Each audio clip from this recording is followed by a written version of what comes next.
Nĩ ũrĩmi wa kahũa ũrĩa kwa ihinda iraya ũkoretwo wagithĩtie arĩmi umithio ũngĩgathĩrĩrio kũrĩ aingĩ arĩmi matirikĩte ũrĩmi wa kahũa kumana na kwaga marĩhi makinyanĩru. No rĩu kũrĩ na mwĩhoko thutha wa agũri a kahũa kuma nja ya bũrũri kwambĩrĩria gwĩkinyia kũgũra kahũa ĩmwe kwa ĩmwe kuma kũrĩ mũrĩmi, ũndũ ũrĩa ũtanyĩte gũthengia broker na tũrĩa nĩme na kuongerera mbeca iria ikinyagĩra mũrĩmi. Nĩ hĩndĩ ya mbere thirikari ya Kenya ĩtĩkĩrĩte kuma nja ĩthiĩ ĩcarie agũri a kahũa mangĩenda kũgũra kahũa gũkũ Kenya. Ĩkamera ũkai bũrũri-inĩ wa Kenya na mwakinya kuo rĩ nĩ tũkũmũnyita guoko tũgũtware tũkũnyitithanie na tũkũmenyithanie na mũrĩmi ũrĩa ũrĩmaga kahũa. Mũbango DSS mwega mũno tondũ nĩ tweheretie brokers hau gatagatĩ-inĩ tũkauma kwĩ mũrĩmi tũgathiĩ harĩ buyer direct. Koguo tũrona ũrĩ mwega tondũ mbeca rĩu nĩ tũrona mũrĩmi akũgĩa na mbeca rĩu.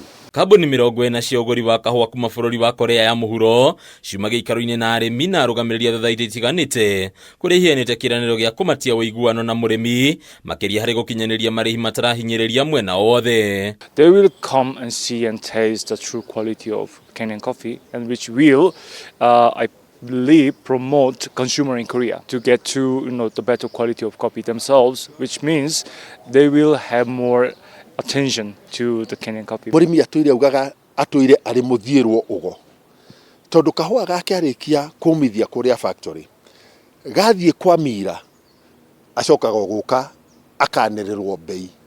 Rĩu tũrera mũrĩmi kahũa gaku gwatwara kwa mira rĩ tũrenda ũcoke ũkoe na nĩ tũragũteithĩrĩria gũthiĩ na kahũa kau gaku ũĩ grade na ũthiĩ thoko nigetha faida ĩno broker ũyũ ũragũthiagĩra thoko arĩaga rĩ ĩtigwo mũhuko-inĩ waku. Kũringana na Minister wa THOTHAITI Simon Chelugui, itenyenĩ rĩa thirikari nĩ gũtigĩrĩra mũrĩmi nĩ akinyĩrwo nĩ marĩhi marĩa magĩrĩire ihinda rĩrĩa rĩagĩrĩire nĩguo kũmweheria ũkombo-inĩ wa ngombo. I am challenging our farmers, the Kenyan farmers, that look at these buyers from Korea and others who have expressed interest to buy our coffee.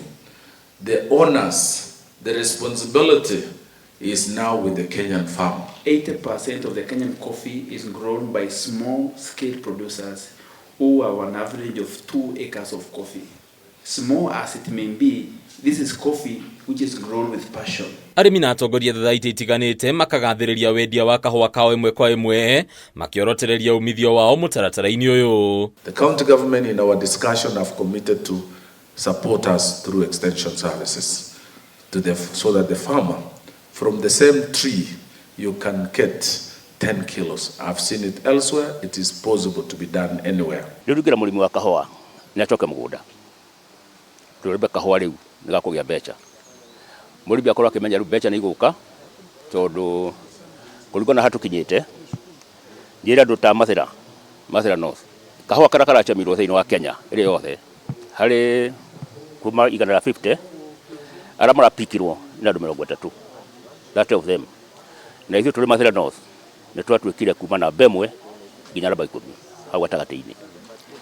Koguo no ndĩtĩe mũno kũigua tũriũkĩtie Mathĩra North. Handũ-inĩ ya Kameme TV rĩtwa rĩakwa nĩ Mbatarũ wa Mwangi.